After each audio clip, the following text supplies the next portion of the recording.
آج بروز منگل 5 مئی جامعہ اسلامیہ اشاعت العلوم عکل کوہ میں تعلیم حاصل کرنے والے طلباء کو اپنے وطن بہار بذریعہ ٹرین روانہ کیا گیا۔ لاک ڈاؤن ہونے سے پہلے قرب و جوار کے کئی طلباء اپنے اپنے گھر پہنچ گئے، لیکن جو طلباء بہار، بنگال، آسام، کلکتہ جیسے دور دراز علاقوں میں رہنے والے تھے، ان کے گھر جانے کا کچھ انتظام نہیں ہو سکا، لہٰذا وہ احاطہ جامعہ میں ہی رکنے پر مجبور ہوئے۔ جامعہ کے ذمہ داران نے بڑی ہی فکر اور ذمہ داری کے ساتھ ضلع کلکٹر صاحب سے ملاقات کی اور اپنے یہاں قیام پذیر طلباء کی تعداد سے ان کو مطلع کیا اور ان کے گھر جانے کی ترتیب بنانے میں مشغول ہو گئے۔ کئی دنوں کی محنت اور مشقت کے بعد الحمدللہ بہار کے تقریباً 4000 طلباء کے جانے کا انتظام ہوا، جس میں سہرسہ اور دربھنگہ کے لیے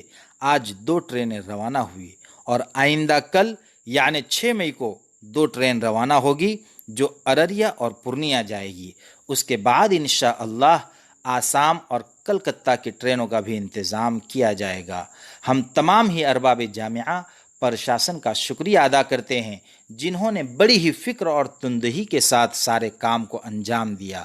خصوصاً ضلع کلکٹر ڈاکٹر بھاروڈ صاحب اور ان کی پوری ٹیم، اسی طرح ضلع ایس پی مہندر پنڈت صاحب اور ان کی پوری ٹیم، کے سی پاڑوی صاحب،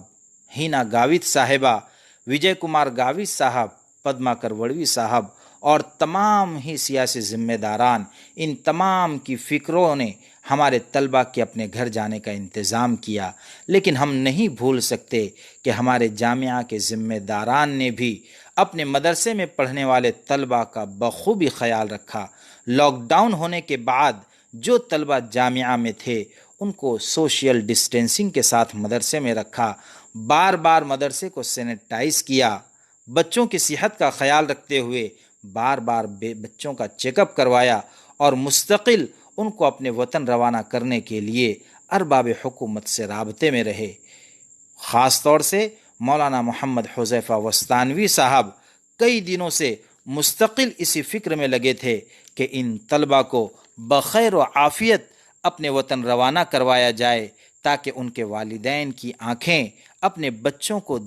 بچوں کے دیدار سے ٹھنڈی ہو سکے، اور ان کی یہ محنت رنگ بھی لائی کہ آج جب طلباء اپنے وطن روانہ ہو رہے ہیں تو ان کے چہرے کی مسکان دیکھ کر ہمیں بھی خوشی کا احساس ہو رہا ہے، اور خوشی کا یہ عالم ہے کہ مولانا غلام محمد وستانوی صاحب